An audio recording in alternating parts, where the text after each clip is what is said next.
sport hech nima bermaydi degan ota-onalar. Sport hamma narsa beradi deyarli.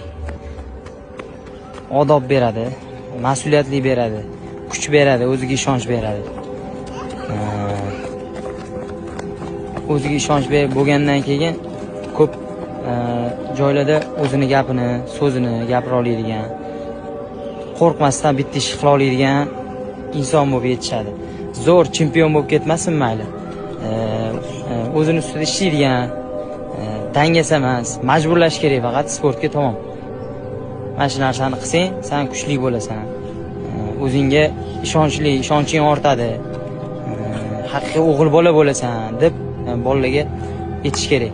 Chunki sportda zo'r natijaga erishmasa ham o'zi hayotida sportni yo'lini qo'yolsin.